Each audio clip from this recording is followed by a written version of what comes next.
My name's Wanda, I'm 34 years old and I'm from Colorado. So here's the thing, I've always thought James and I had a pretty solid relationship. He's 36, laid back and doesn't really stress about much, which is a nice balance to me because I can be a little, well, intense. That night we were at one of his friend Mike's parties. James doesn't have a lot of friends, so when he actually wants to hang out with people, I make an effort. I figured we'd go, have a few drinks, and leave after a couple of hours. It started off normal. The house was packed, and everyone seemed to know each other, which wasn't surprising since James had been friends with most of these people for years. I didn't know everyone, but that never bothers me. I'm pretty good at blending in, and honestly, I kind of like being the center of attention when I'm in the mood for it. So, while James was catching up with Mike, I mingled a bit. A few hours in, a group of us ended up in this circle, just talking and laughing about random stuff. At some point, someone brought up relationships, like, how much do you trust your partner to have your back if things went sideways? It was all hypothetical, of course, but the question made me smirk. I looked at James, who was sitting next to me, quiet as usual, and before I even thought about it, I said something like, "Oh, I know James wouldn't be able to protect me. I mean, look at him." It got a laugh. A big one, and I felt that little rush you get when you know you've said something funny. So I kept going. I teased him about how he doesn't work out, how he can barely open jars sometimes, and threw in a joke about how we'd both be victims if someone tried to mug us because he'd just freeze up. People were dying laughing. Even Mike made a joke about James skipping leg day, like it turned into this whole thing. James didn't say anything though. He just kind of sat there with this weird half smile like he didn't want to make it awkward, but I could tell he wasn't laughing. So of course, instead of stopping, I doubled down. I pointed at his arms and said something like, "Seriously though, he's got arms like a 6th grader. No offense, babe." People lost it again. I mean, it was funny, right? And it's not like I was saying anything that wasn't true. But then, out of nowhere, James stood up. Just like that, stood up, grabbed his jacket, and walked out of the room. No explanation, nothing. At first, I thought he was just going to the bathroom or needed some air, but when he didn't come back after a couple of minutes, I realized he was gone. Like, gone. The mood in the room shifted immediately. People stopped laughing, and there was this awkward silence. Mike looked at me and was like, "You okay?" That was kinda harsh, which threw me off because, in my head, it was just a joke. A joke. We've teased each other before. It's not like I broke some unspoken rule or something. Still, I tried to play it off. I shrugged and said, "He's probably just tired or whatever. He's fine." But inside, I was annoyed. Like, what was his problem? It's not like I was lying, and it's not like anyone there was going to think less of him. If anything, I thought it'd make him look good, for being able to laugh at himself. I stayed at the party for a little while longer, but it wasn't the same. People were polite, but the vibe was off, and I felt this weird mix of irritation and embarrassment. Finally, I said my goodbyes and called an Uber. When I got home, James was in bed pretending to be asleep. I didn't say anything to him. I figured he'd get over it by morning. But the next day, things were different. He barely spoke to me. When he did, it was short and clipped, like he couldn't be bothered. I asked him what his deal was, and he just looked at me and said, "You humiliated me in front of my friends." That caught me off guard because, again, I didn't think it was that serious. I told him, "It was a joke, James. Don't be so sensitive." He didn't respond. Instead, he just walked out of the room, and that's when I realized he wasn't going to let this go. When I woke up the next morning, James was already up, sitting at the kitchen table with his coffee. He didn't look up when I walked in, which immediately irritated me. I mean, fine, he was upset last night, but this silent treatment thing wasn't going to work for me. "Morning," I said, pouring myself a cup of coffee. No response. He just kept scrolling on his phone like I wasn't even there. "Okay, are we seriously doing this?" I asked, sitting down across from him. "Because if we are, let's just get it over with." He set his phone down and finally looked at me. "Why would you think it's okay to humiliate me like that in front of my friends?" His voice wasn't loud, but it was sharp. "Oh my God, James, are you still on this?" "It was a joke," I said, rolling my eyes. "I wasn't trying to humiliate you." "Well, that's exactly what you did. he snapped. You made me feel like a fool in front of everyone. You don't think I already know I'm not the strongest guy in the world? You didn't need to put it on display like that. I leaned back in my chair, crossing my arms. Okay, but you left me there, James. Alone. You're mad about a joke, but you thought it was fine to just walk out and leave your wife at your friend's house? How is that okay? I needed to get out of there, he said, shaking his head. Do you have any idea how disrespectful you were? You don't talk about your husband like that, Wanda. Especially not in front of other people. It's like you were trying to embarrass me. I let out a short laugh, more out of frustration than anything else. James, it was teasing. Everyone was laughing. It's not like I stood up and gave a speech about how you're a failure. And honestly, walking out like that didn't exactly prove me wrong. You left me there to Uber home, like some random person. What kind of man does that? His face turned red, and I could see him clenching his jaw. You don't get it, do you? He said, his voice louder now. You don't respect me. If you did, you wouldn't have said half the stuff you did last night. You wouldn't have kept going when you saw how uncomfortable I was. I threw up my hands. Of course I respect you, James. But you didn't exactly act respectable last night, did you? A grown man doesn't just storm out and leave his wife behind because he's upset over a joke. You could have pulled me aside and said something. Instead, you bailed. And now you want to lecture me about respect? He stared at me for a long moment, and I could tell he was processing what I said. Finally, he sighed and ran a hand through his hair. You're right, he muttered. I shouldn't have left you there. That wasn't okay. I raised an eyebrow, surprised he was actually admitting it. Yeah, that's what I thought, I said, leaning forward. So maybe next time, don't overreact and make things worse. If you had just talked to me, we wouldn't even be having this conversation. He didn't say anything for a second, just looked down at his coffee. I just wish you'd think about how what you say affects me, he said quietly. I'm not asking you to change who you are. Just think about it. I shrugged, not wanting to push it further now that he'd apologized. Sure, I'll think about it, but you also need to think about how you handle things. Deal? He nodded, though he still looked annoyed. I could tell this wasn't over for him, but for me, as far as I was concerned, the matter was settled. After our conversation, I felt pretty good. James apologized, which meant I'd won the argument, and as far as I was concerned, that was that. Sure, he still seemed a little off, but he'd get over it. He always did. That's how our relationship worked. He'd get upset about something, I'd hold my ground, and eventually, he'd come around. I didn't even have to think about it anymore. James wasn't exactly the take charge type. I'd always been the one who kept things moving in our relationship, whether it was making plans, handling finances, or deciding what to watch on TV. He didn't mind. If anything, I think he liked it that way. It's not like he ever fought me on it, so when I say I was the one in control, I'm not exaggerating. That's just how we were, and it worked. Well, it worked for me. A couple of nights later, James told me he was going out for dinner with some friends. Mike and the guys, he said, like that was all the explanation I needed.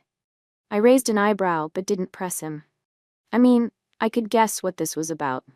One of those guys' nights, where they all get together and hash out their feelings over beers and burgers, probably talking about how awful I am and how James deserves better. I wasn't stupid. I'd seen how they looked at me after the party. And honestly, I wasn't surprised.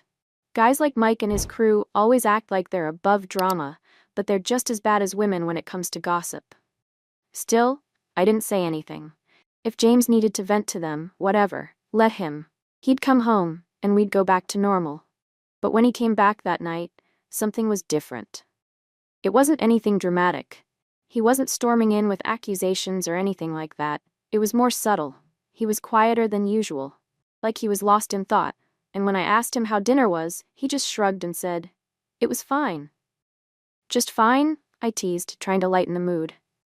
What? Did Mike overcook the steak or something? He gave me this small, almost forced smile and said, "No, the food was good, just had a lot on my mind." That was weird for James. Normally, he'd tell me all about what they talked about, who said what, and which joke got the biggest laugh. But not this time. This time, he just brushed it off and went to bed early.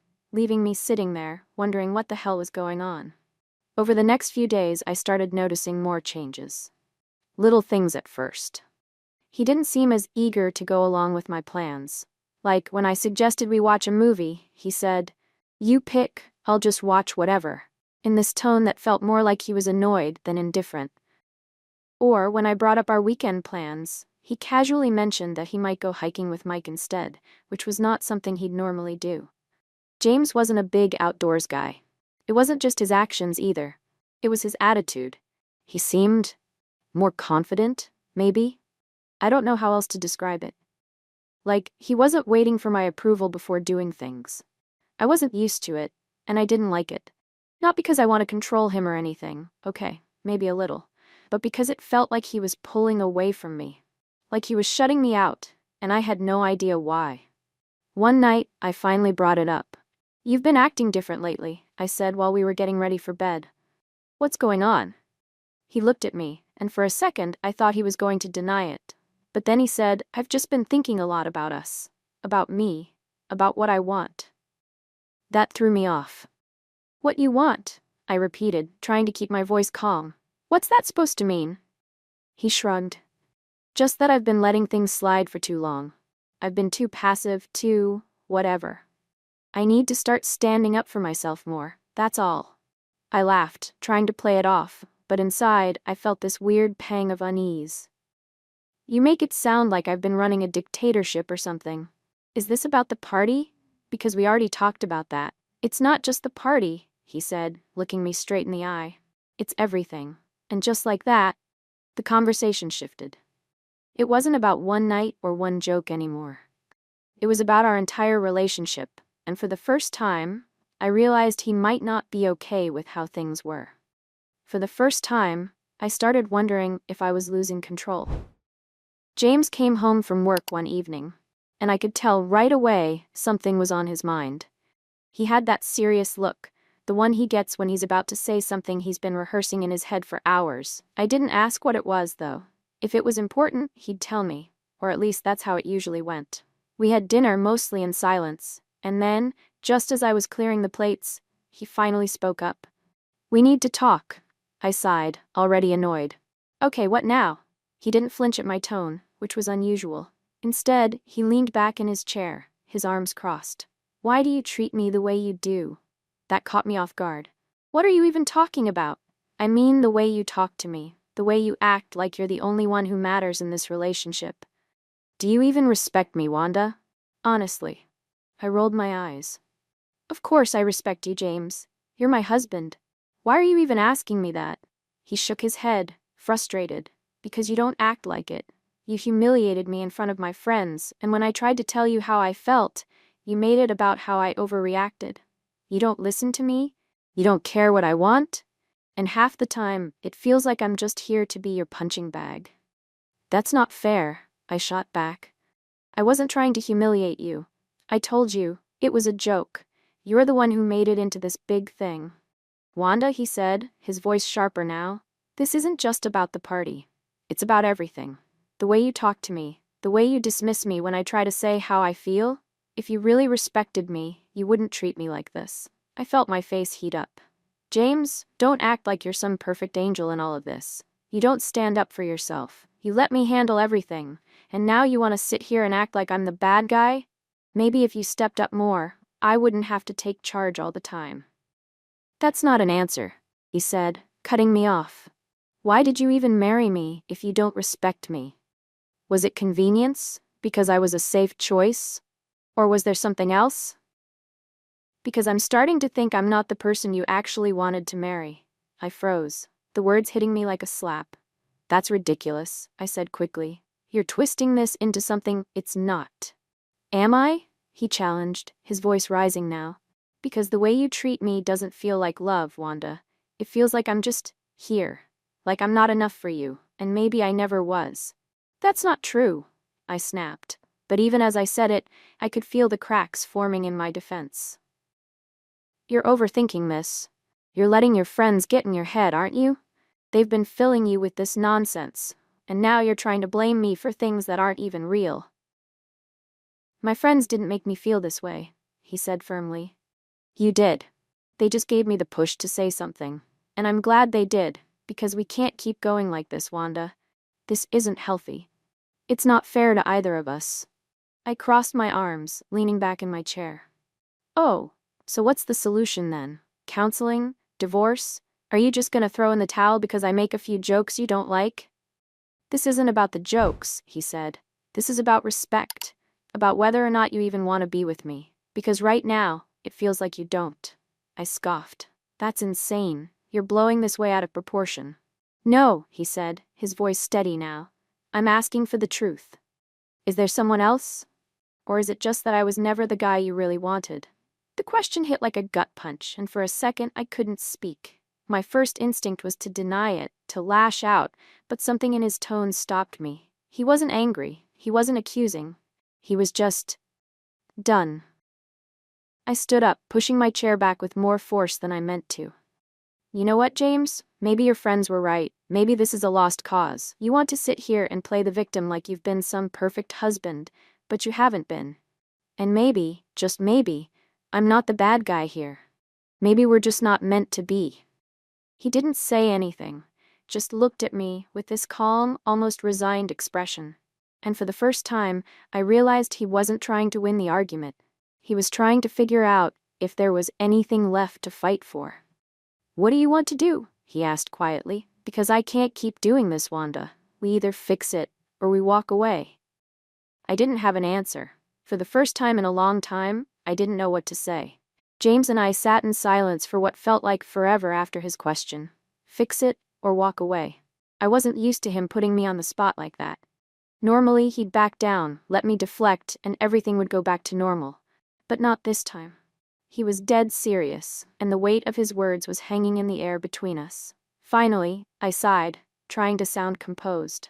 All right, if you want to fix it, we'll try counseling. His eyebrows raised slightly, and I could see he wasn't expecting me to agree so quickly. Really? Yes, I said, leaning forward and clasping my hands together like I was being sincere. I don't want to throw this marriage away. If you think counseling will help, then let's do it. It wasn't a total lie.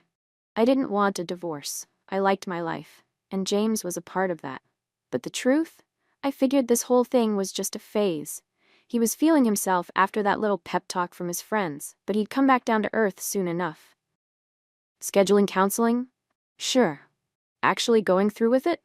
That was another story. I told him I'd find a counselor and set something up, but weeks went by, and I never did. Every time he brought it up, I had an excuse. Oh, I've been so busy with work.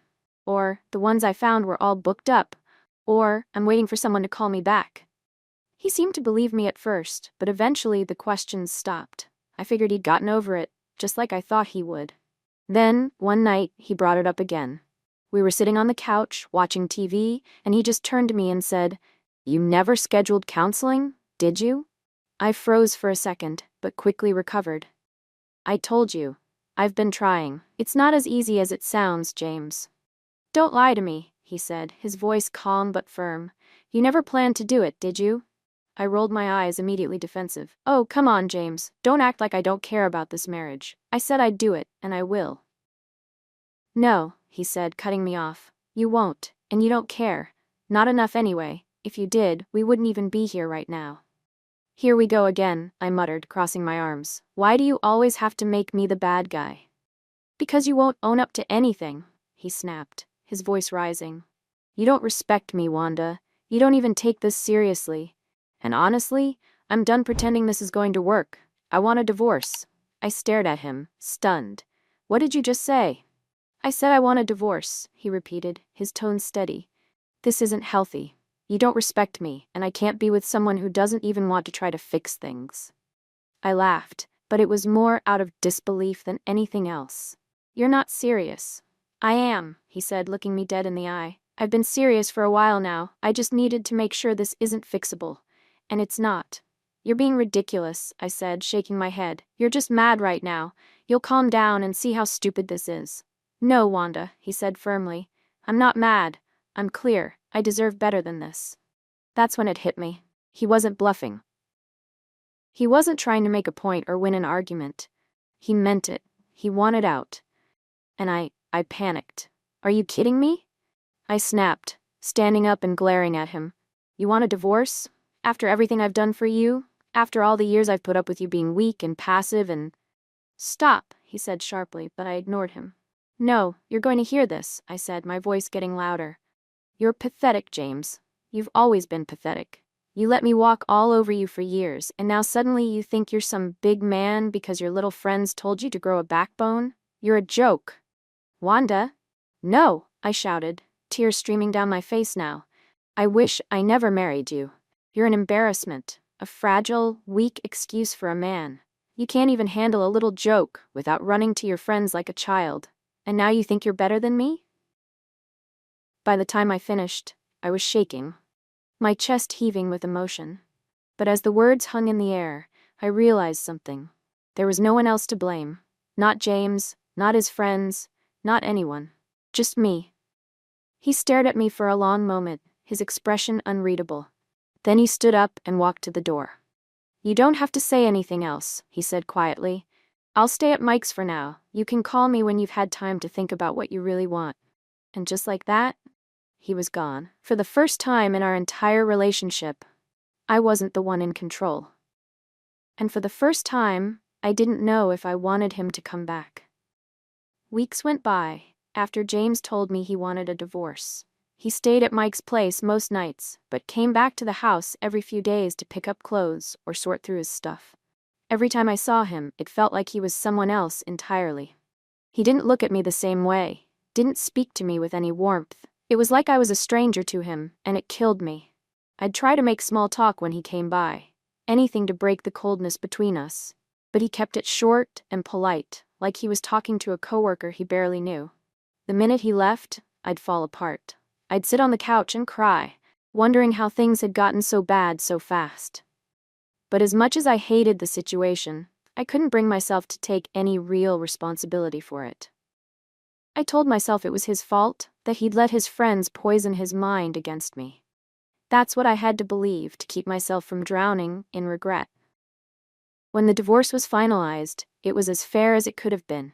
No one got screwed over, and neither of us walked away with more than the other. I kept the house, he kept the car, and we split the savings evenly. But it didn't feel like a win. It felt like losing a part of myself that I couldn't get back. After the papers were signed, James stopped coming around altogether. I'd see updates on his Facebook page every now and then, pictures of him smiling with Mike and the guys, or hiking in places I didn't even know he liked. He looked happy. Free, even. And the comments from his friends made it clear that they were fully on his side. People I thought were our friends stopped reaching out to me entirely. No more invites to parties, no more texts to check in. It was like I'd been cut out of the group completely. At first, I was angry. How could they all turn on me like that? But deep down, I knew why. They weren't my friends, they were his. And they didn't like me.